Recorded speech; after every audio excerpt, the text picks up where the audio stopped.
Discussion keeps the world turning. This is Roundtable.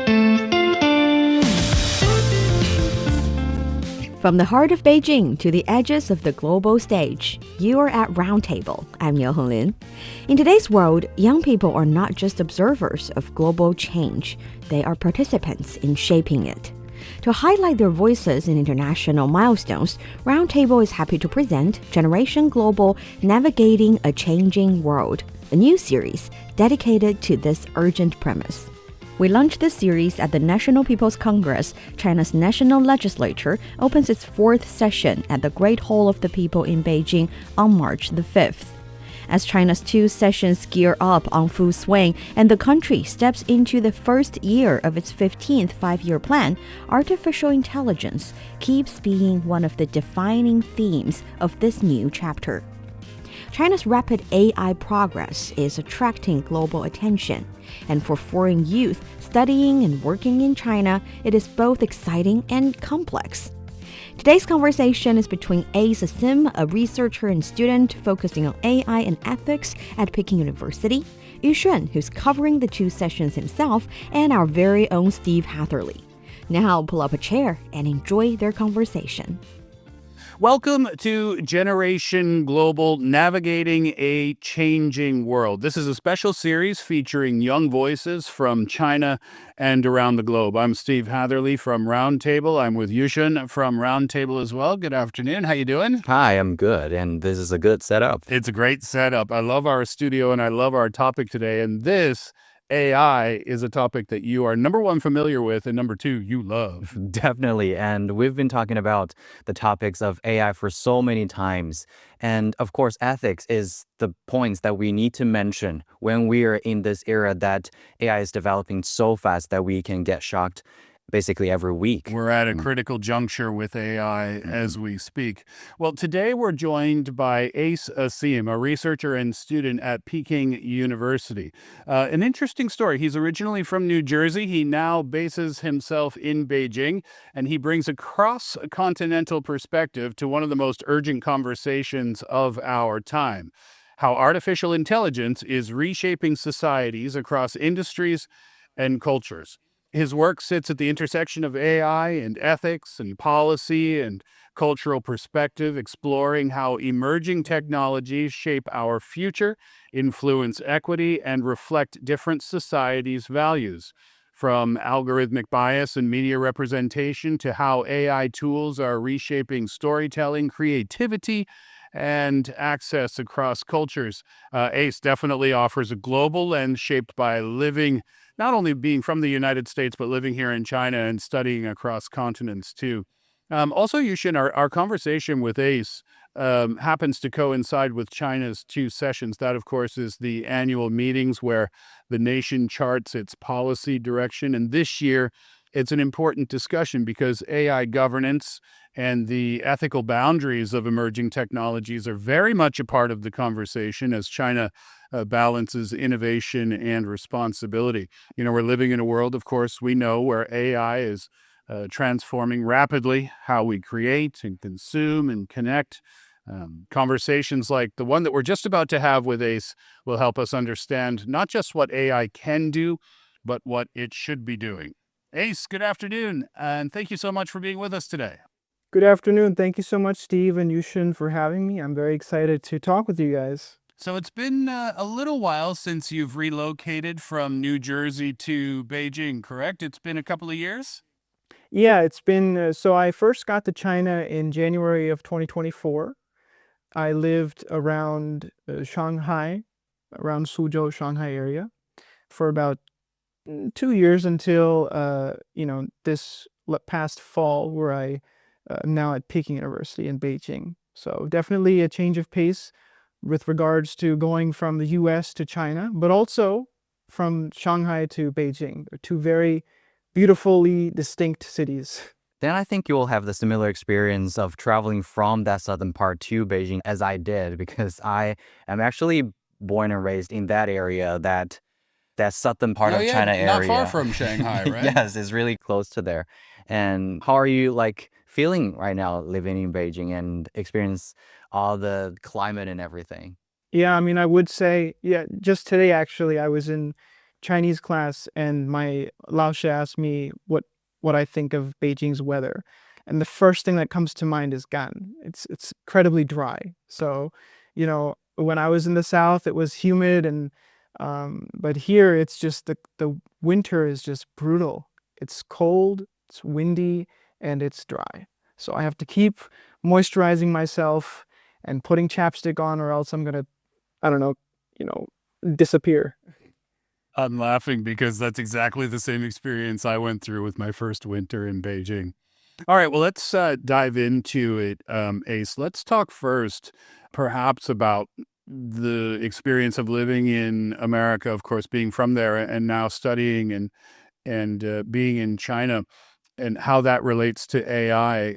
Your experiences thus far, especially dealing with the two cultures that you're most familiar with most recently, how has that helped to shape your understanding of AI's role in society? Yeah, so like you said, yeah, I grew up in the States in New Jersey, right outside of Philadelphia. I have been, up until university, I was educated in the States, but I also had some brief study abroad in Spain and Barcelona. And so I will say that life in China has been like the farthest from my life in the US, where, there's a language barrier. And, once you cross or begin to even cross that language barrier, dialects come into play. I drive in the States, but here I rely on public transportation. And, in the States, we have a saying, cash is king. And here we live in a cashless, phone-based society. So there's so much that's different here. So if there's really anything that I have taken away from that with regards to AI in society, it's that AI's success depends on its ability to adapt to local context and be sensitive. And where there may not necessarily be such a functional or there's a one size fits all solution may not be the best way to go in some aspects. Some technology can feel empowering while alien in others. So there are a lot of differences and a lot of nuances that need to be taken into account.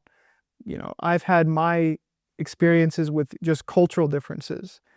Sometimes I'm misunderstood when I speak Chinese. Now, it could just very well be because my Chinese is not that good with my pronunciation, but there are times where I've dealt with language barrier, but also just cultural difference. So experiencing it firsthand, I realize that if we're going to have something as, permeating as AI, dealing with almost every aspect of life, it ought to be more adaptable and sensitive to the context within which it operates.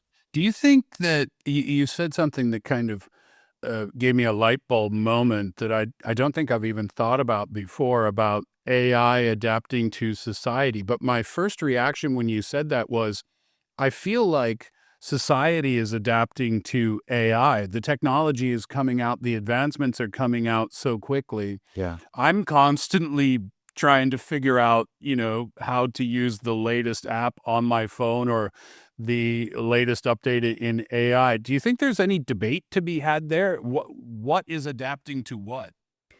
I fully believe that it's a circle, it's a cycle where they are constantly influencing each other. And they have the ability to do that, um, where we see, yes, we live our lives that are very much, now dictated by, we are adjusting to AI. And it's its own term of AI literacy that we'll probably get into later in this discussion. But, you know, how well or how acquainted you are with AI is what I mean by that. And the others are basically the values or the priorities or the outputs of artificial intelligence can reflect the inputs, right? It's not a clean whatever goes in goes out. So I think of this as a cycle where they both influence each other. So we live our lives, sort of adjusted to the newest AI, or we have to use it. We are constantly learning about how to use it. That's AI literacy. And there's the other aspect where the cultural values or the certain priorities or biases go into these AI models, and as a result, it has chances of spitting those things back out. So AI, in a way, actually reinforces cultural values and cultural understanding or priorities. But at the same time, on the other hand, it has this ability to reinforce things. And reinforcement can mean that it reinforces culture, but it also can reinforce, or it can move towards a cultural erosion in some ways, where we are dealing with trends or certain things that are in these algorithms that are put out. And as a result, that's the content, or that's what we are feeding on. So I think that they both very much impact one another. So whatever goes into AI, it comes out, and we adjust to that, and then we put it back into the AI machine. I feel that I've observed some of the differences, I think, comparing to the development of AI from China and the global or international AI applications. Because I feel that in recent years, of course, we're seeing a lot of these new AI applications coming out, and they are focusing on different areas, no matter it's about large language model, they can be chatbots, or they can generate videos or images. And a lot of these, I think, international AI models, they are focusing on enhancing the productivity. While in recently, a lot of these AI models that are really, really popular here in China, they are more focusing on how can make your life easier, or they're just seamlessly integrating into your lives and trying to making the threshold of using an AI really, really low. And I observed that kind of differences in this kind of scenario or in recent days is I think these AI applications here in China, they are trying to like really what we're talking about, the AI literacy. Of course, we have the ability, or we should have the ability to learn to use these AI to make our lives easier or more productive. And the thing is that some of these AI applications in China, they're just helping you to make your life easier without even you to learn it. That's also some of the purposes or aims of these companies they're trying to do. Where AI becomes so good to the point where it's not even that recognizable in our lives anymore. It's around us all the time, but we don't know whether we're using it or not. And I think that's a fair point. Let's get to the ethics side of things, because I think, I've read a lot that we're at a really important inflection point right now. We're at a crossroads where things are coming out so quickly, and if we're not careful about reminding ourselves of the ethical importance of AI, we might get to a point where it becomes too late. But I want to talk about the entertainment industry and the media industry. This is a major talking point these days. It's increasingly shaping what people watch in their social media feeds, what they listen to. So when you think about the entertainment side of AI and ethics, what risks do you see?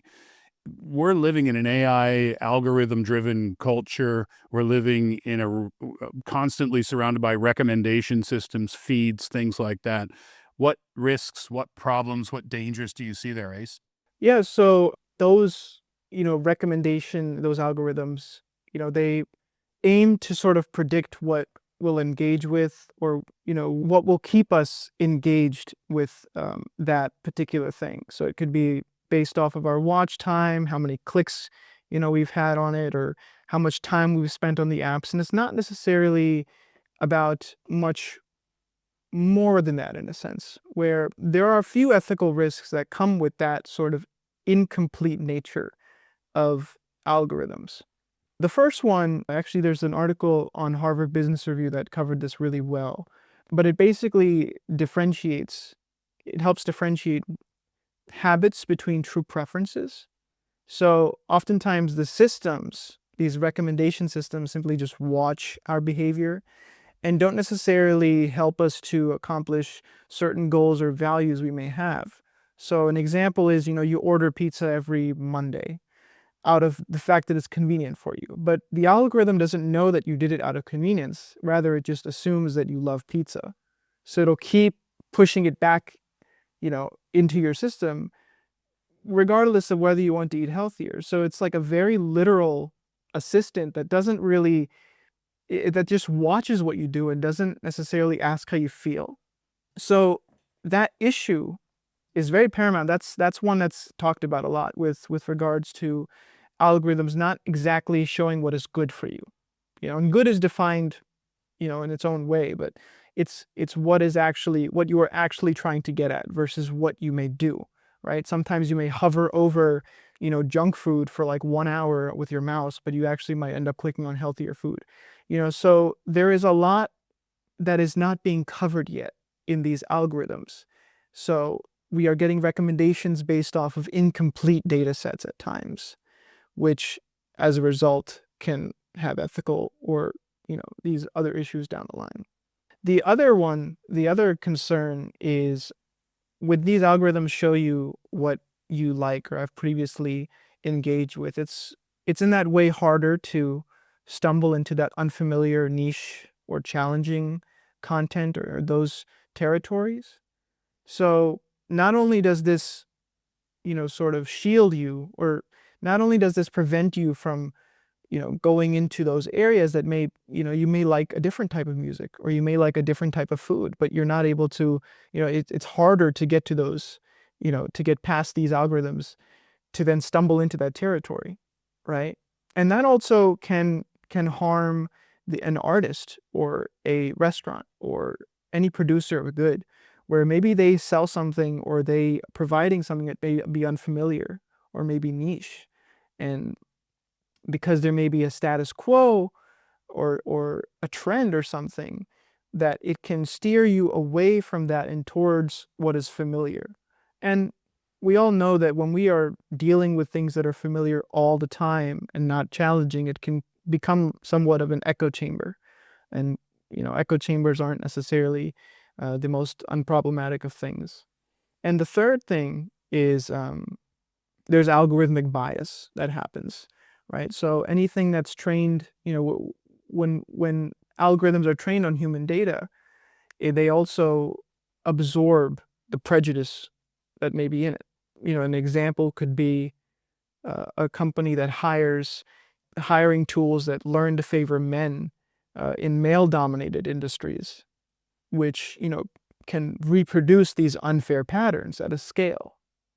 So algorithmic bias is just another way that it cuts out a certain portion or a certain group or those things that make it an ethically challenging sort of landscape. Yes, these like echo chambers or information cocoons are the words that has been like pointed out for so many times or so many years when we're using AI so frequently in our daily lives. And of course, they are feeding us the information that we have been looking at. And you cannot really tell it is a good thing or bad because you like that content that they feed you, right? But the thing is that we are constantly and repeatedly seeing the information that we want. Is it really a good thing? Maybe that's also another point that we need to think about. And another thing is that these kind of things are also being mentioned in some of the ethical problems. And also, of course, this year's 2 sessions, a lot of these deputies, they are also giving out proposals in this kind of field. One example is that National People's Congress Deputy Chen Yujia focused on algorithmic discrimination, such as big data price discrimination. I think we also talked about it before, that maybe if you are a like frequent user in that certain platform, and then maybe the price given to you even higher to a new user. So these kind of scenarios, and also harm caused to vulnerable groups by low-quality AI products, such as agricultural AI tools that misdiagnose crop conditions, because in many fields, they are also utilizing AI, right? So, and the deputy is also calling for stronger oversight in this sense. We'll get to policies in just a little while, but I want to ask you about that, Ace. I guess my question is twofold. One, if we compare, because when we see, we talk about algorithmic feeds and things that are pushed on us, so to speak. Well, the reason that they're pushed on us is because, like you said, at some point before, we clicked on something that made the algorithm think, oh, you like that, just like the pizza on a Monday, so it recommends it to you again. So, in effect, we are the ones who create the feed, in a sense. And then from a marketing point of view or from an advertising point of view, is this different from traditional forms of advertisement or marketing, I wonder? Because if you watch, I know you're a bit of a football fan, Ace. If you watch the Super Bowl, on a Sunday afternoon, well, you're going to see advertisements for things like chicken wings and nachos and unhealthy foods and beers and things like that, because the advertisers know that's going to sell at that particular time to the people that are watching. Is there any comparison to be made there, or are we dealing with something completely different? Somehow it feels a little bit similar to me. Yeah, I would say that they're quite similar in the fact that they are certainly leveraging a large audience to create those, to make people want their product. But at the same time, algorithms take a more personalized approach where it is based off of indicated preferences you have, right? It knows that you want, or that you have ordered, excuse me, it knows that you have ordered pizza before, so it's going to recommend you 5 different pizza places. But a Super Bowl ad, they have a wide variety of advertisements, not just about food, but they have other products, maybe clothes, maybe, so many different that are there to, I think, cater. I think what they're more focused on is the fact that there is such a large audience, and so they're pushing for their product to be seen by as many people, versus an algorithm maybe simply, or maybe recommending the products to somebody they are more confident will buy it. So it's a little bit more specialized in that area. Yeah, it's you versus 400 million people or however many people watch the Super Bowl. Yeah. Yeah, I also think that with regards to the Super Bowl ad, it's a one and done sort of thing where that event takes place, for a certain amount of time, whereas, you're always using these apps and these things. So algorithms are constantly being updated and used for your preferences. You mentioned about the potential dangers when it comes to bias and reinforcing bias. But it can also improve access. It can improve representation. Can you think of an example where you might see AI helping equity when it comes to creative industries or just industries in general or hiring processes? The areas where it falls short are quite obvious. Is there any way or anyhow that it can be doing something good as well? Yeah, definitely.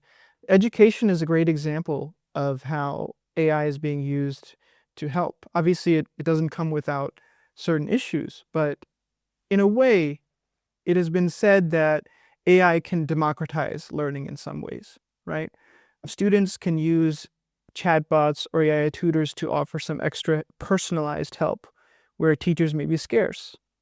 And, that is 24/7, more personalized. And as a result, students can get the help that they need, or can get more targeted help, right? So now a student who couldn't afford a tutor, but who can afford the free version of ChatGPT, can ask it questions and maybe ask it, oh, can you please help me, understand how photosynthesis works? And now that kid can have a better chance at passing that class and getting where he needs to go. So in a way, artificial intelligence can democratize learning. Now, obviously, there are a lot of, ways in which it can affect it negatively, but there is something to be said about the democratizing nature of AI in education. That is really a interesting perspective because when we are talking about how fast, how good these AI are developing, we are always feeling anxious about it, right? One example is that the recent, very, very famous Chinese model is called C Dance 2.0. People are using over the news these right. days, C-Dance, yeah. They're using them to generate that realistic, even cinematic vibe video clips. And then students majoring in illustration or animation are saying that, okay, our job's going to be taken by these kind of AIs. But from another perspective, you can also think that students right now, they're standing on the shoulder of the giants. You can have so much resources on the internet offered by AI. You can just generate these kind of images or video clips. Maybe when you are working on drawing frames by frames, spending months of maybe creating 2 minutes of that animation, and then only one prompt can give you that. But the thing is that, of course, we now can have the resource, and you can learn from these kind of resources and have an also better perspective on what people are doing, maybe even internationally. So I think it is also offering more, I think, channels for students that they can actually learn from these different resources. Yeah, I use it myself all the time to simplify concepts and to understand some things, to better help me express an idea as well. And I think there is definitely an upside there with regards to learning. Well, for creativity and for education, I mean, usually those are two separate fields, but somehow they overlap here because of the perhaps over reliance on it. I know that when AI first became a thing in the classroom, teachers were freaking out because students were handing in essays and every essay had an M dash and Yeah. stated a question at the end of the Not only, but also. yeah, exactly. So it became blatantly obvious and teachers were up in arms. And then, fast forward maybe a year or two later, and all of a sudden there's a new debate about teachers' over-reliance on the use of the tools in the classroom.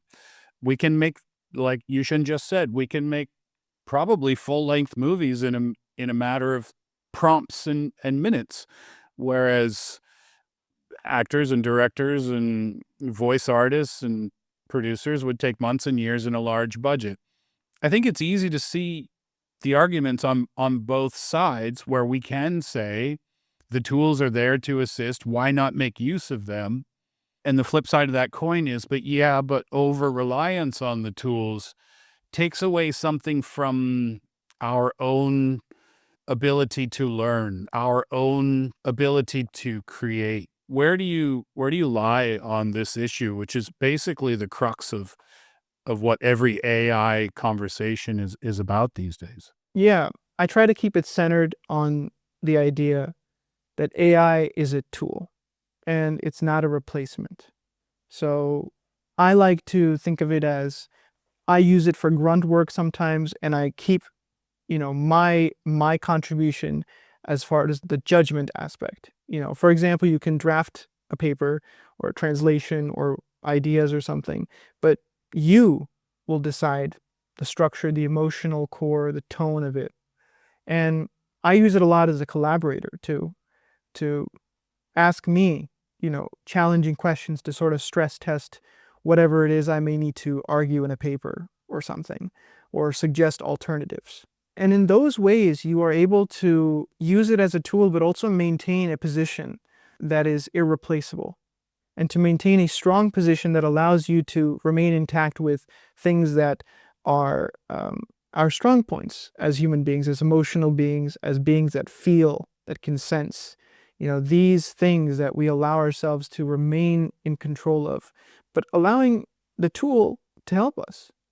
Because the way that the world is going right now, every major country, superpower, wants to incorporate artificial intelligence in their operations.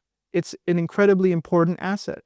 So the permeability, or how much AI is involved in our lives, is not necessarily something we can control in this way of just because how much it's around us already. but what we can do with it and how we can maintain a sort of position and keep it very clear that I use this as a tool, but not as a replacement for me, right? And I've had some discussions with, I was actually talking to some lawyers who were afraid of being replaced by AI. And I'd think of it as not necessarily being afraid of AI replacing you. The thing is that a lot of these companies or schools, they strictly prohibited the use of AI, some of them. And now also in some primary school, they started to teach students how to use AI.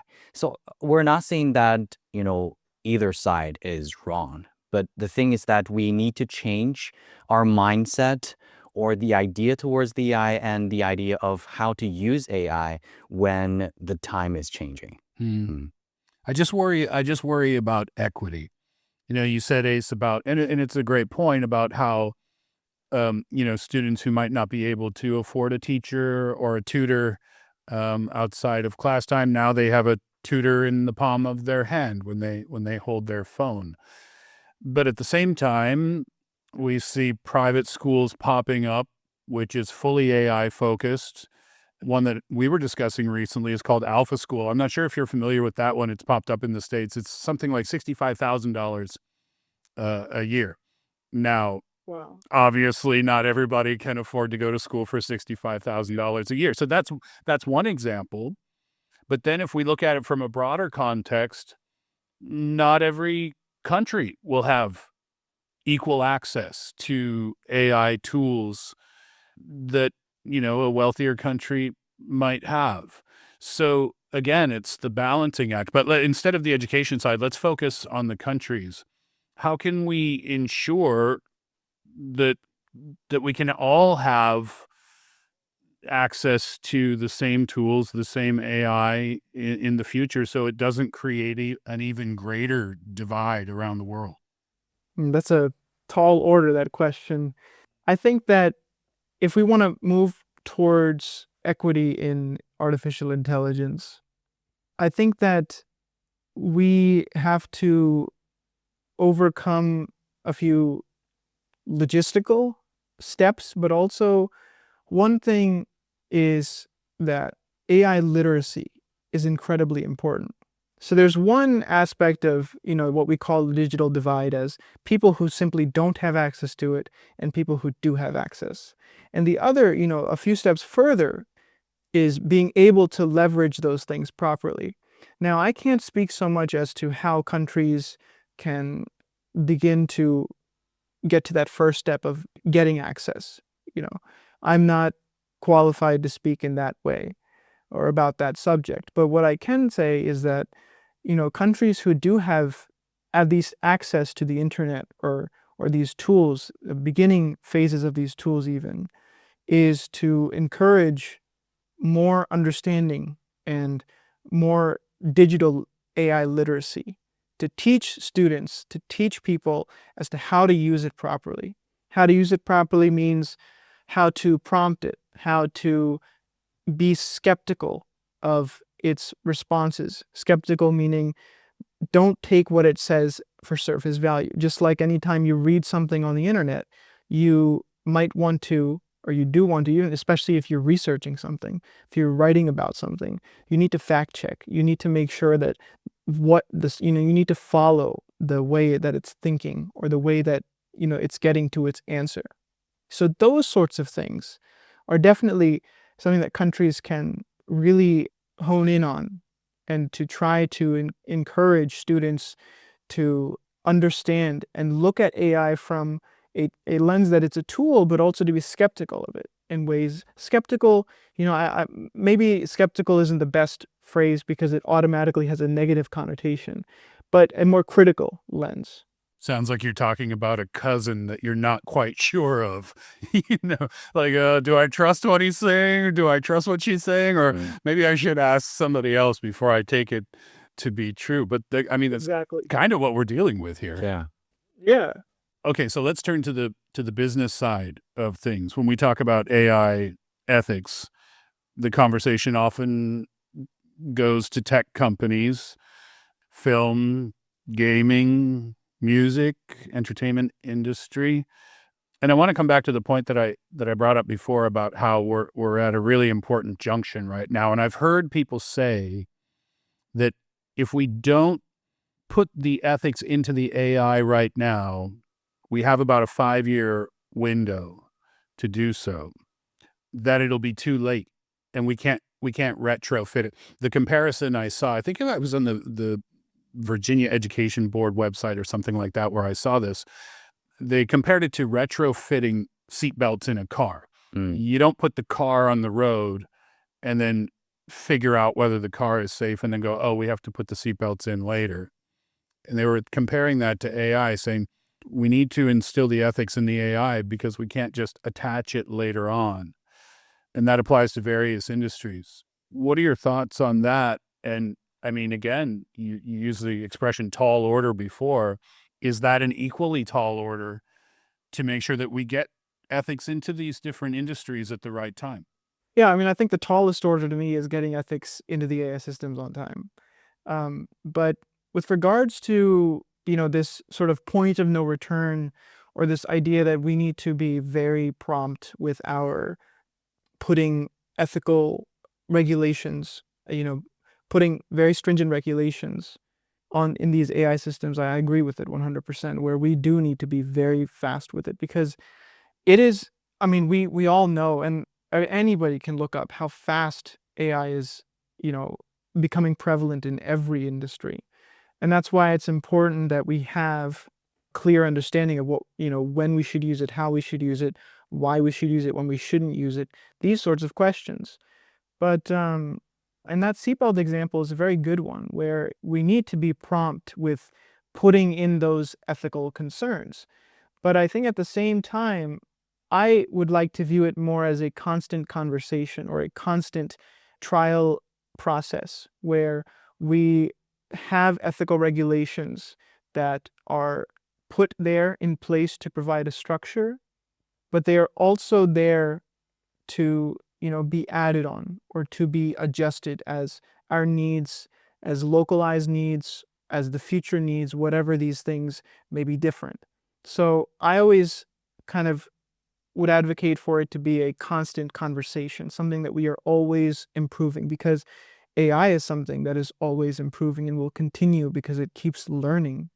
So it needs to be a consistent, constant conversation. I don't see it more as like, oh, we have to get everything done. We have to get all of the ethics in place and then we can put them out. I see it as we need to do that, but I would like to think of it not as there's never an ending point to it. It is we need to get started and we need to keep adjusting as we keep going, because it will keep adjusting as we keep going. I guess that's why it's such a hot topic at the 2 sessions Yes. this time. Yeah, and at this year's National 2 Sessions Ethical Governance of Artificial Intelligence is absolutely one of the heated discussed points. And also the principle of AI for good is also becoming a major topic of the discussion. And that's why a national committee member of the CPPCC, Qi Xiangdong, proposed the strengthening a full process detection mechanism for AI-generated content and also improving content traceability systems.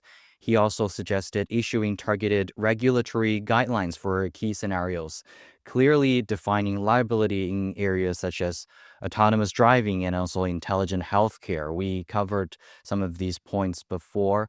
Is that these kind of points, of course, they're making our lives so much easier when we have that kind of self-autonomous systems, or no matter it's L1, L2, L3 level of autonomous driving. But the thing is that we need to define the responsibility, and also it needs to be a more clear and regulated system that we can actually rely on.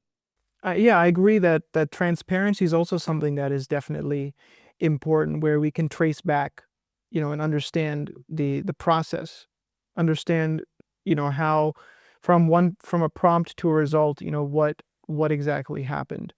I think that also goes into education and content creation, entertainment industry, where we become more transparent about our AI usage as well. There is something to be said about when you have, perhaps made a first draft on something, or, have published content, and you admit, or maybe Instagram can recognize that part of this is AI generated, right? That can help users understand a bit more about what they're dealing with, right? And that also, in ways, if we keep that as a standard, where anytime something is made using AI, that anytime something is not made, obviously you wouldn't say that it is made with it. So anytime something is hand-drawn, let's say, for an animated movie, in some ways you may actually appreciate it even more, because now, in this age, the artist took the deliberate decision to not make their life easier, but to instead enjoy this craft and to keep it alive and to keep it done by them.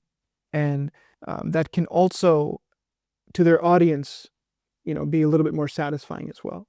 But isn't that a bit terrifying? Because it sounds like you're speaking about an endangered species as opposed to someone who draws animations for a film, like a dying breed. The lawyers are concerned. The voice actors are concerned. Maybe I should be concerned. You shouldn't. So what I always struggle with is, are we creating something that isn't necessarily good for us in the long run? And I know that's a very kind of heavy, open-ended sentence, but any thoughts on that? I guess what I think when I say that is that, there are certain areas where AI is a very useful tool for us in our own lives, and it absolutely improves our quality of life. But I don't know if it's a thing that we should be applying to every aspect of our life everywhere. Or maybe I'm just feeling nervous because we are still, of course, in the beginning stages. What do you think? Yeah, I think that definitely, along the lines that I believe it as a tool.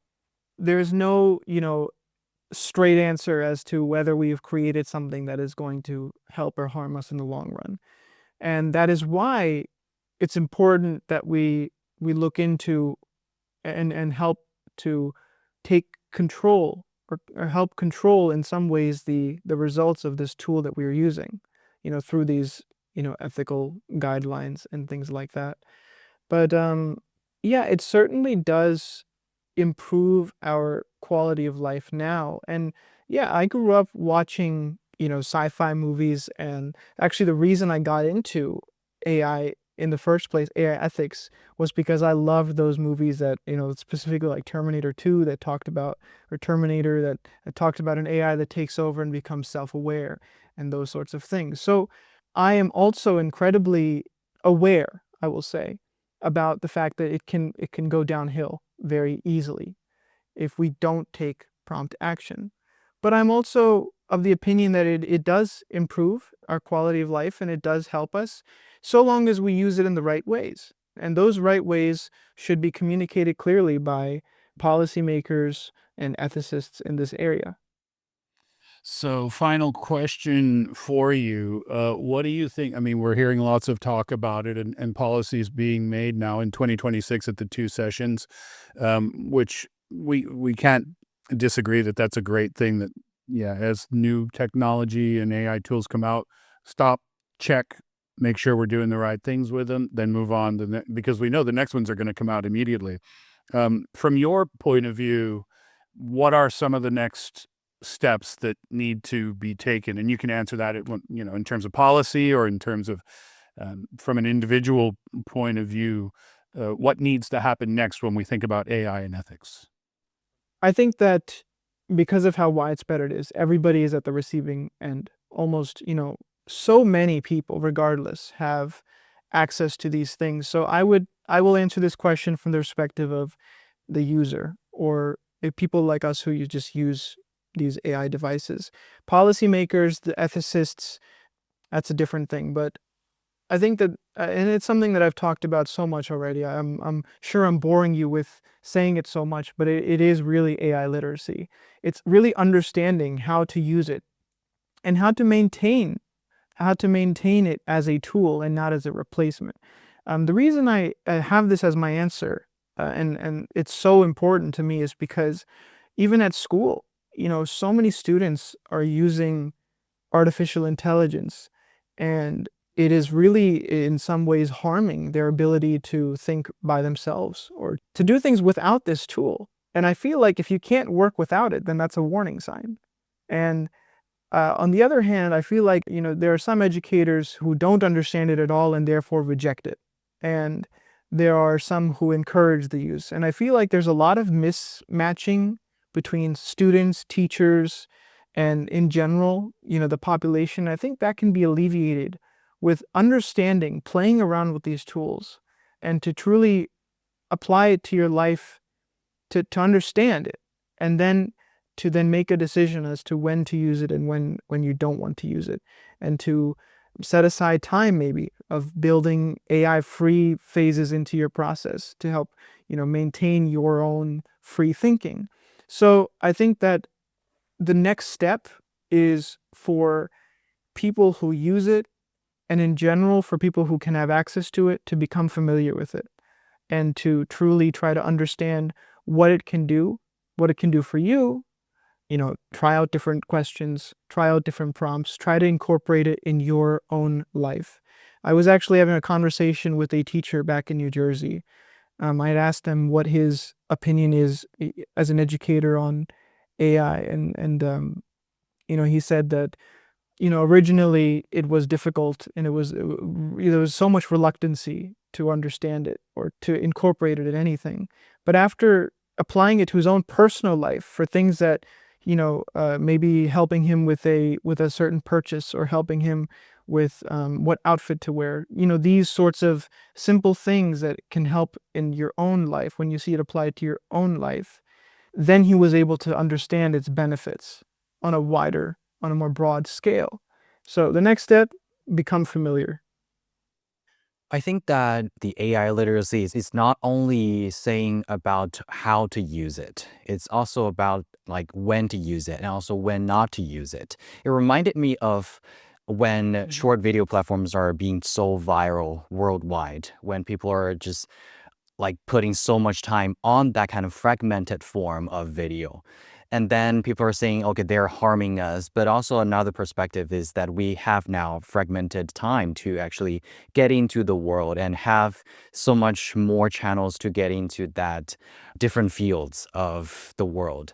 So I think it is kind of the same idea. It's about you should have the ability to actually identify what is good for you or what can be your tool, or should you be afraid of replaced by it. And of course, we are having this conversation again and again, but the thing is that we need to have a better understanding on what it actually is and what we can do with it. Yeah, and that's the argument, or not the argument, that was the advice that I saw pop up over and over again for people who were worried about being replaced in various industries is, and I think you touched on this, Ace, is you don't need to be worried about being replaced by it unless you reject it and don't figure out how to make use of it in your own industry.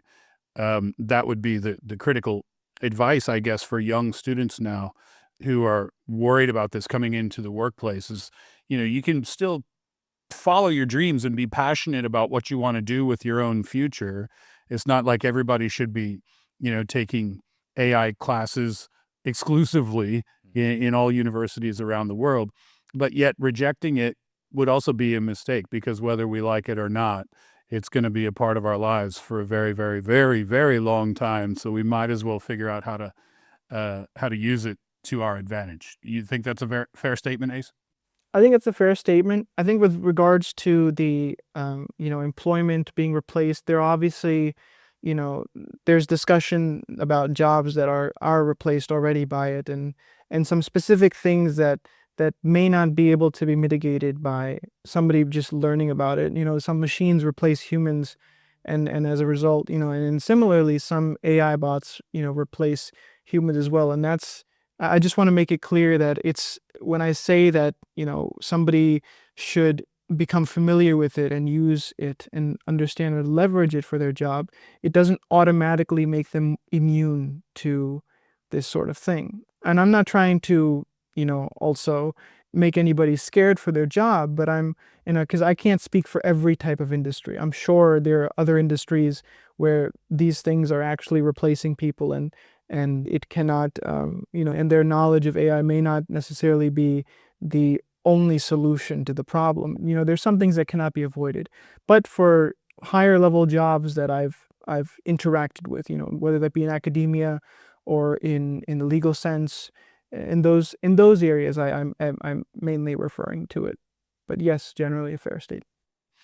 All right. So just to recap, here's what we need to do. We need to have policies in place as a safeguard to make sure that we are advancing ethically with AI as the advancements continue to come out month after month, year after year. It feels like hour after hour these days. Then we need to make sure that young people are aware, everyone, but especially young people, because these are the people that are going to be living with it the longest, to make sure that it's used as a tool in their lives, not to over-rely on it in every aspect of their lives. And if the policies make sense and we can figure out how to get ethics properly instilled into the AI, and we get the younger generation to properly figure out how to use the tools and be aware of exactly what it is, then we should be okay in the future. Should be better off.